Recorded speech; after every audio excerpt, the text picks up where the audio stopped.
So we will in fact reuse the same technique for the people as well. So let's take their layer first. Here. And the thing about this that is different from this shanty painting is that here I think we can get away with a lot more because they're just sort of squares and shapes and we don't know quite what they are, whereas with people, if you have something stretching too much, it will be obvious very quickly.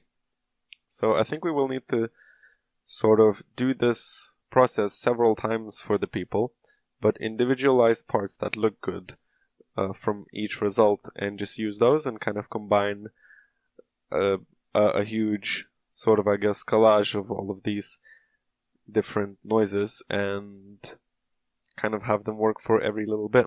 So let's just begin by copying what we have here.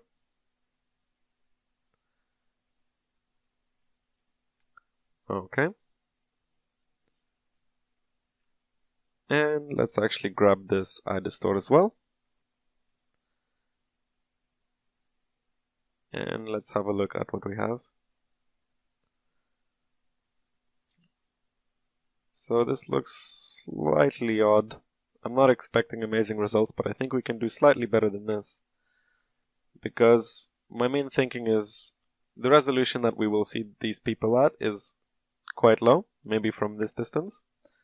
So if I can get just a little bit of movement into the silhouettes that is quite convincing, but at this distance not clear, I think we can get away with just doing that in order instead of doing some kind of a crowd sim or something like that, because the shot is quite short and this is one of those tricks that can help you out when you don't have much time to do things. So let's have a look at our noise first, and maybe just let's change these settings slightly.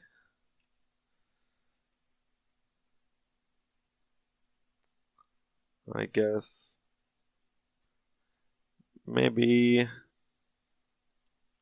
oops, let's rotate this a bit, and maybe let's skew it.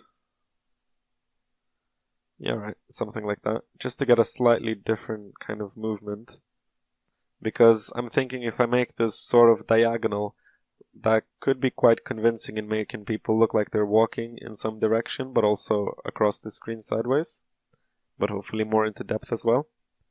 I don't know, I'm just kind of guessing here.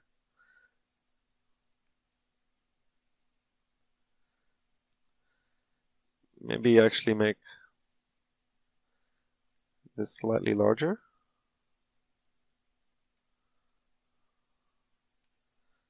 So maybe if I stretch it up a little bit, it'll look like they're walking towards the background. Okay, so for example here, when I zoom in on these two, it's obvious that they're not quite moving realistically, but from this distance, we could be confused into thinking that they're walking.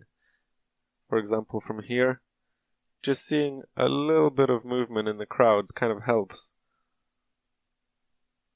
Okay, so maybe this is kind of not what we want, and this is what I'm sort of warning against. Whereas maybe like these two look like they're walking, but there's some weird stuff going on here, and here it's not quite clear what's going on, for example.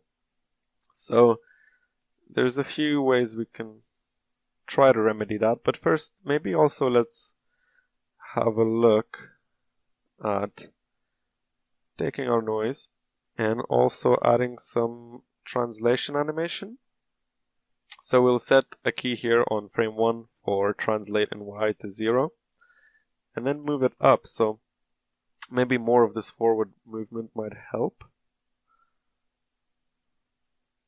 I think it helps a little bit in making it look like there's more movement going back and forth, which I quite like, because I like the idea of people moving through the city this way again instead of this way. Just I think maybe that subtle movement would help lead the eye towards the center as well. Maybe not, but one can dream. So let's have a look.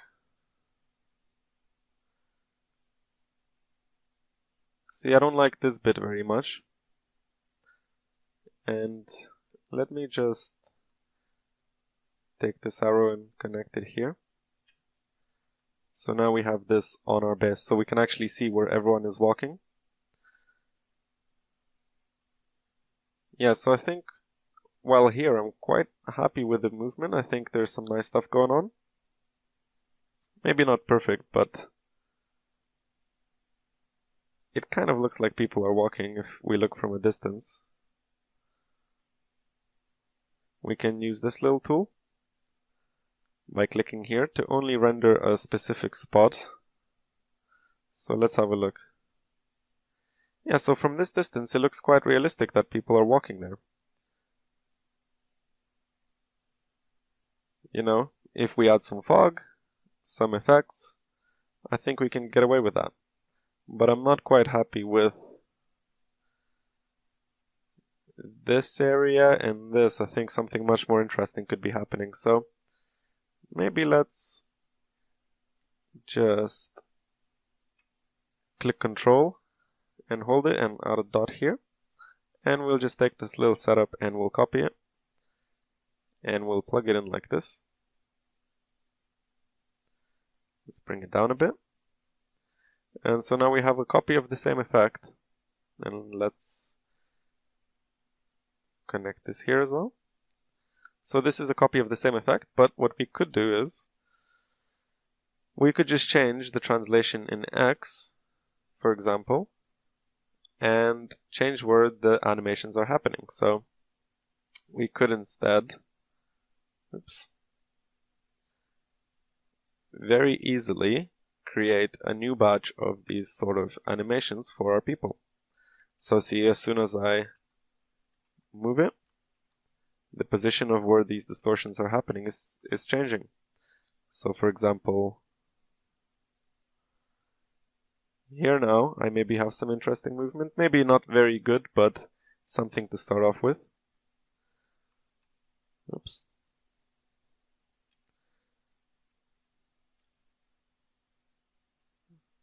I quite liked having something more here. Let's see if... Okay, so as I move this noise sideways, you can see the effect moving sideways as well. So I'm lowering and raising the value. So for example, here, there's some extreme movement, but it already feels like it's going to be too much, so let me lower it a bit.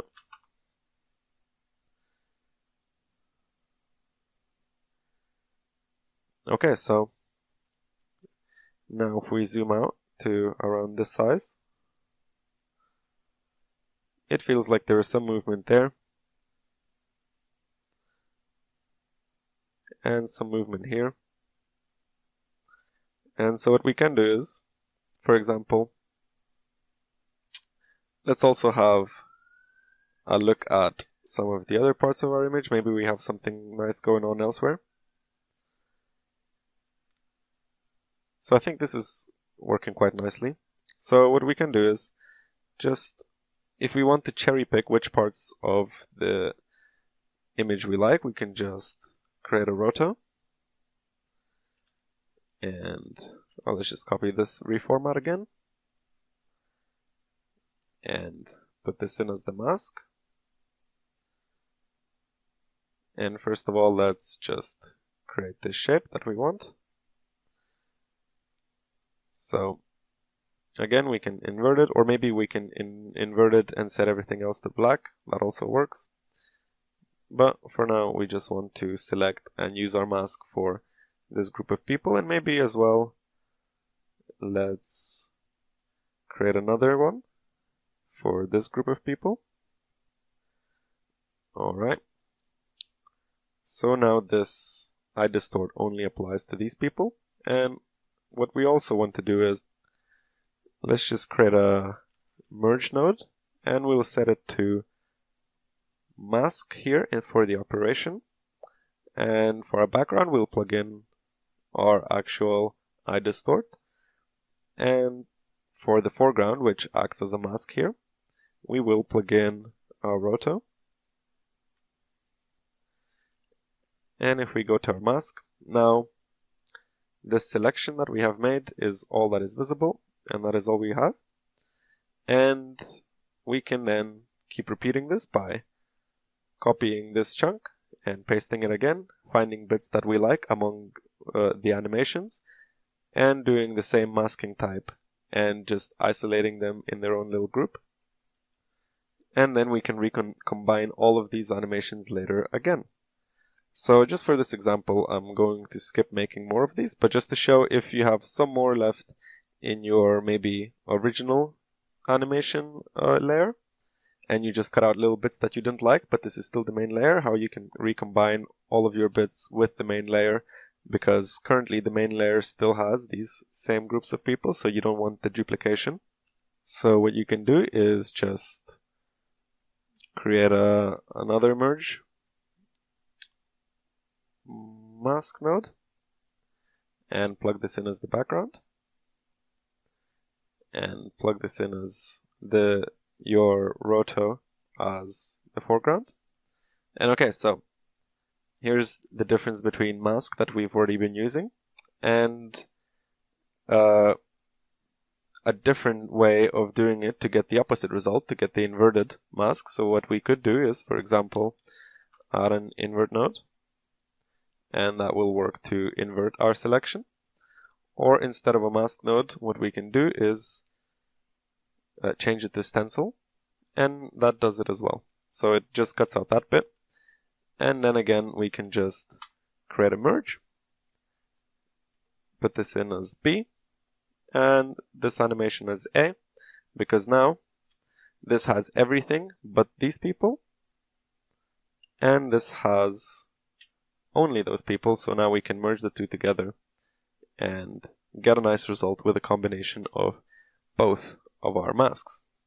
If, for example, you have multiple layers of this with different animations, you can just combine these masks that you had for them. So for example, here's another one. We can just take these and apply them to something else, just for the example. And what we can do is create a merge node, just a simple over operation, and merge these two together. And now all of these selections are disappearing, and we have a good, nice, clean rendering of all of our work in one go. So this step can take quite a lot of time. You might want to be very specific with how you choose to animate these groups of people or whatever other objects you have. You know, you can decide how careful you want to be with the reality of their movements, but overall it's a pretty nice technique that works quite well just to add a little bit of extra movement to your image. And so this is probably still too much, but hopefully this illustrates my point. You might want to go to your iDistort and lower the values here, or in your noise you can slow down the animation by just changing the keyframes, and that way you can get a cool result. Alright, so having shown you this technique, let me show you my setup for this from my actual project. So let me just paste it here. And here we have the same starting position where I had the people. And then I split this out into several different groups based on where I like the animations, and created different animations for all of them, and then masked these bits to be separate, and then merge them together. And seeing as I still had some people left that I hadn't animated but just wanted to be there as well, maybe just standing still, I collected all of these alphas into one and used them as a stencil and merged that together with my animation. So as you can see, the exact same technique, just cleaned up a little bit more and made it look more presentable, and it works quite well. Next up, let's move on to animating the boats. Alright, let's move on to our boats.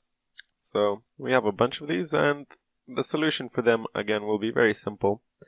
I see no point in creating these in 3D because, as you remember from earlier, the amount of parallax between the buildings at this distance was barely a pixel, so any 3D that we create will be a little bit pointless because we're not going to be able to discern any detail in it anyway. We might as well just animate the matte painting that we have.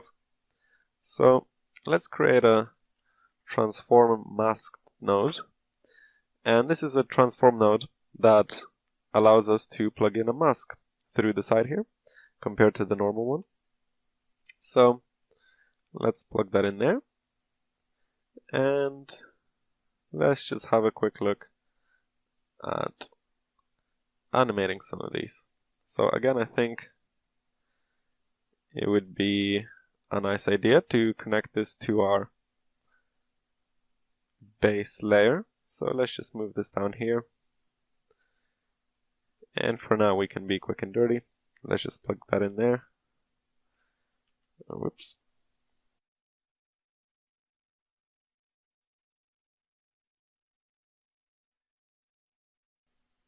And put that there. So now we can look at these boats with the background again. And let's just create a roto node.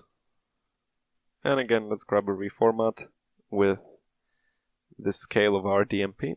And let's just plug that into the background so that the roto mask matches up with our actual resolution of our DMP.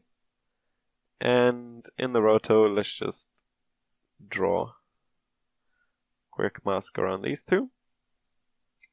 And in the transformation, let's translate or in Y, and let's set a key at 0 on frame 1.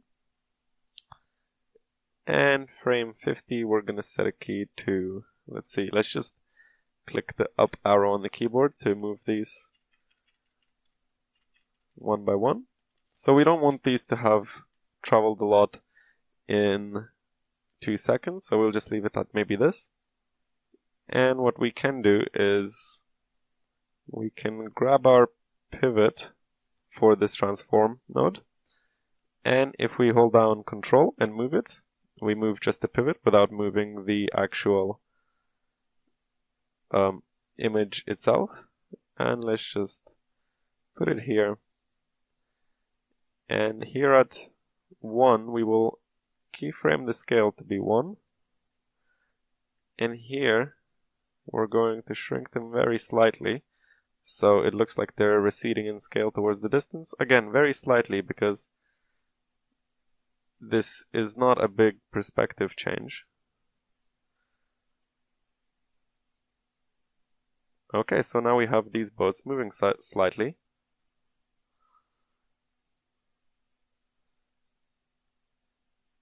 Very cool.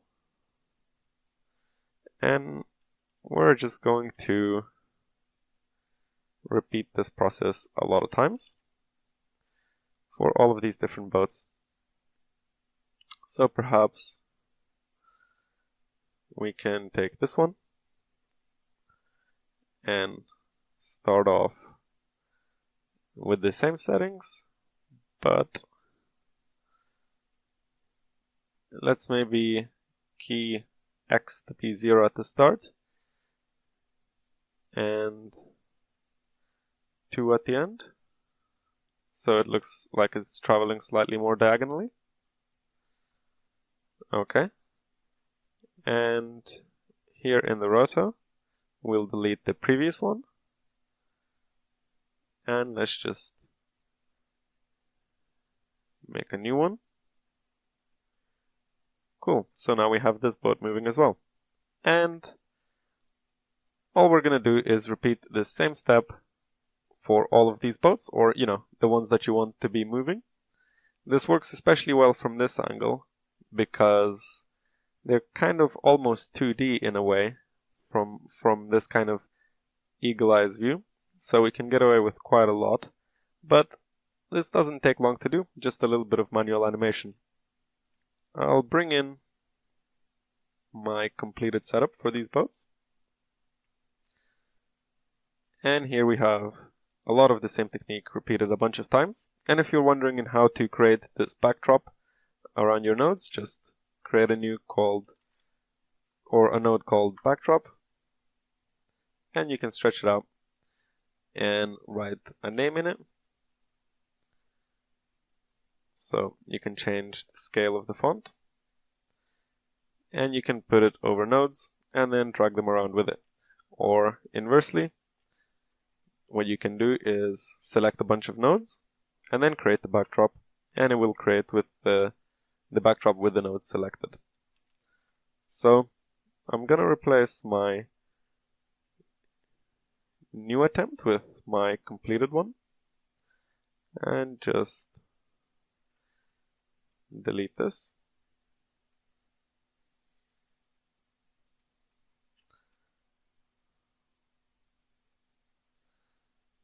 Okay.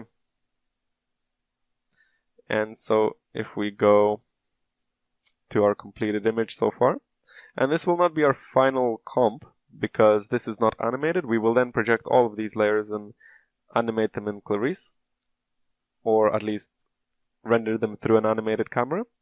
But for now it's still good to see what we are working on. So actually let's merge these slightly differently.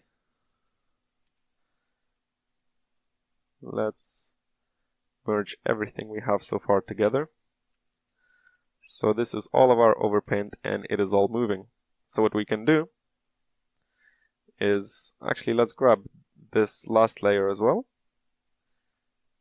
And this I actually did not animate because this is just balconies on buildings, so I kept it as it was. So let's just copy this merge node again. And let's plug this in. Oops. If we click C, or Control rather, we can create a dot. And let's change the position of our viewer, just so it's a little bit cleaner.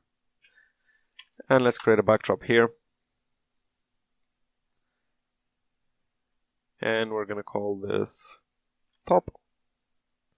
Okay, so hopefully that gives you a slight idea of how I try to organize my projects. I try to make everything as squared up and easy to follow as possible, because not only might you be passing this to other people if you're working in a professional environment, just sometimes picking up your own old comps can be confusing. So it's always good to keep this all organized. And so the thing is though, we are going to be having a hard time previewing this live because these might take a little bit to render. So what we can do is we can create a write node and connect it, and we can save this out as a pre-comp. So a pre-comp is when you take a portion of your Nuke script and you render it out and you plug in the result in instead of your pre-comp, or instead of your entire setup. So here, for example, let's save it to a path where we'll remember, and make sure you put the name as name dot hashtag for your frame numbers. If you have a longer shot, you might want to do 3 hashtags or 4 for that number of, I guess, numbers, and then again dot and diff. And so here is my already rendered result. Again, when you're picking it up, you can see that it is a sequence, if we have sequences selected here. And so what I can do is, instead of plugging this entire setup into my comp here, I can just instead plug in my pre-comp, and this will be much quicker because all of the calculations have already been done. So I'm quite happy with that. In the next section, let's move on to animating some of our other layers in Nuke.